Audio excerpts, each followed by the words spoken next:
Okay, good day everybody. We are not expecting patch 2.11 to actually drop for Cyberpunk and Phantom Liberty, but it seems like they have gone all out to try to patch some of the remaining bugs within the game.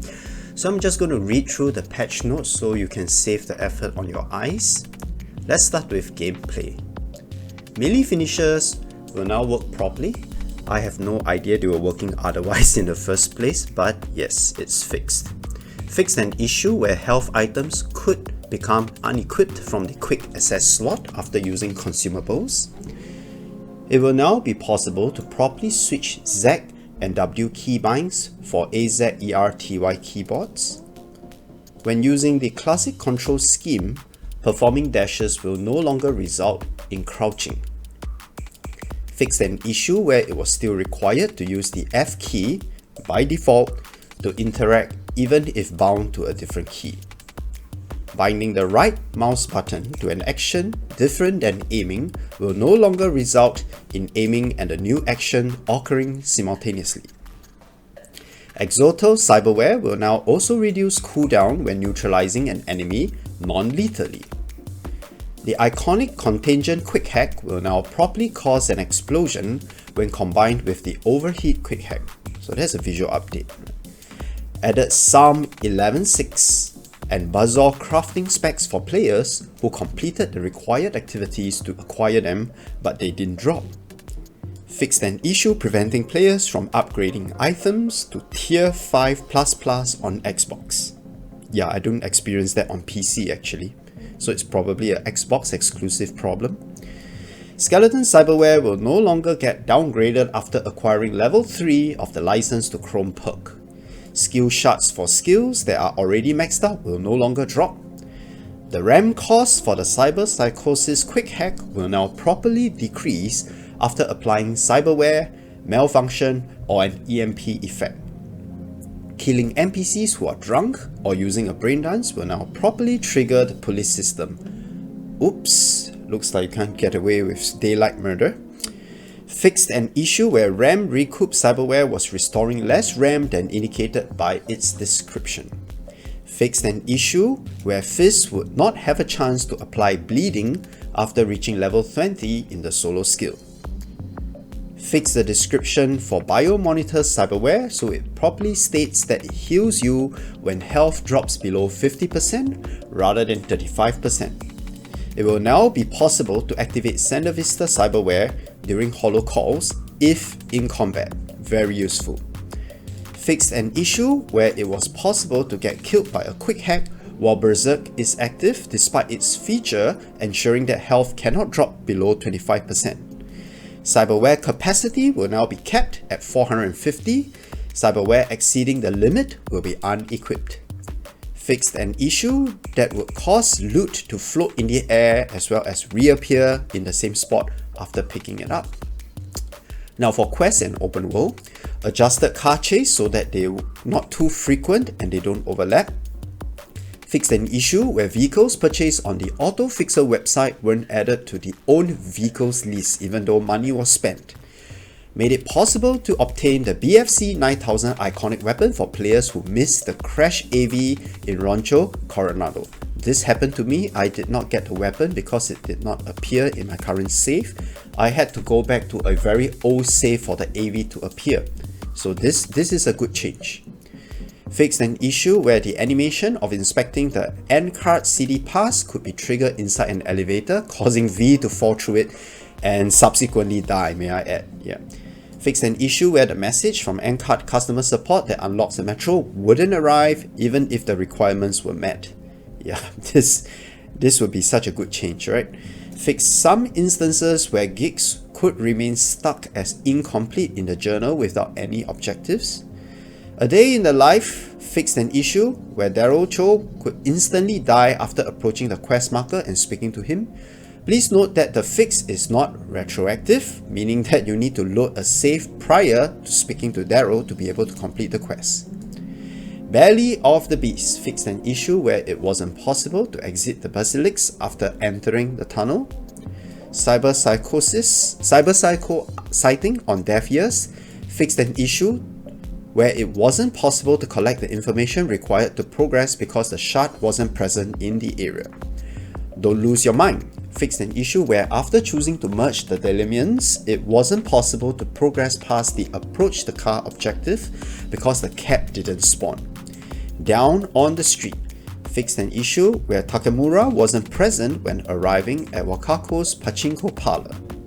Gig Bring Me the Head of Gustavo Orta fixed an issue where Gustavo wouldn't immediately become hostile after entering his office.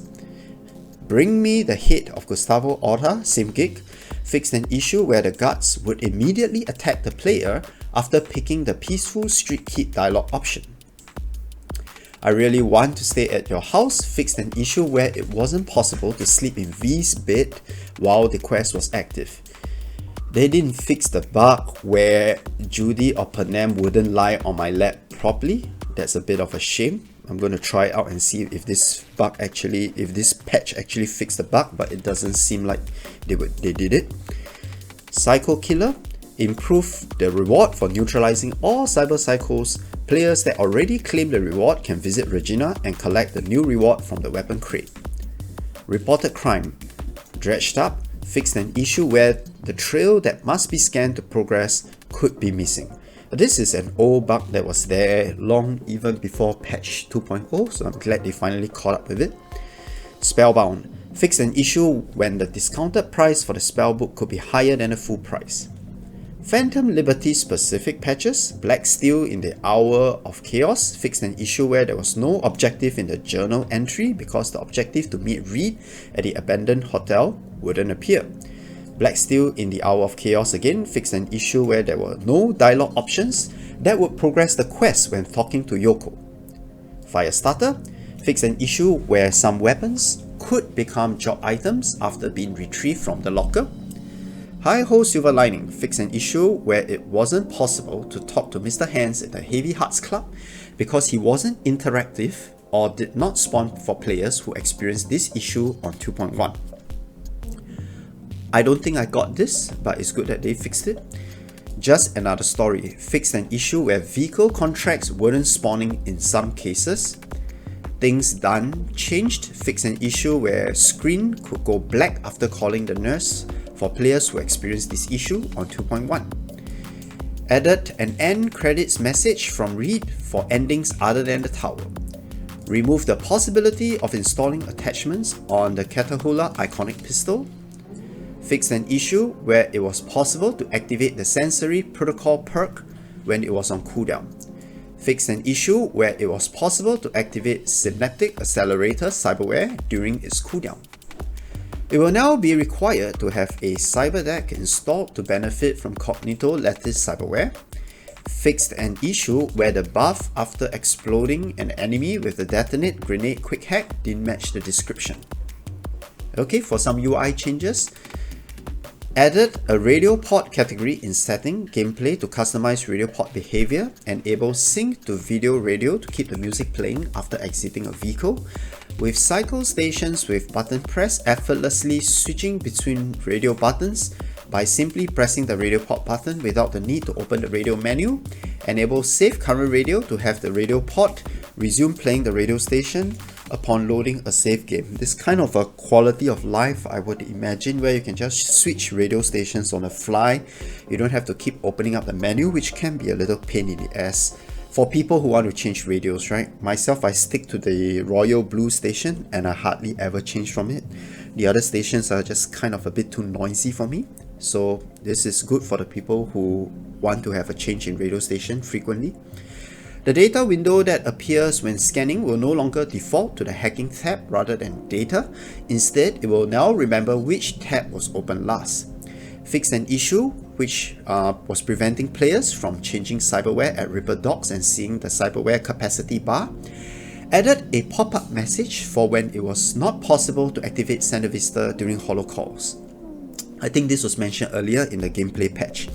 I like the non-iconic variants, iconic quick hacks will no longer have the duration displayed in their descriptions. Made small improvements to the appearance of net sites. Visual. Neon lit rims for the Yaiba Kasunagi CT3X will now light up properly. Fixed shadows appearing on V's torso when wearing tank tops.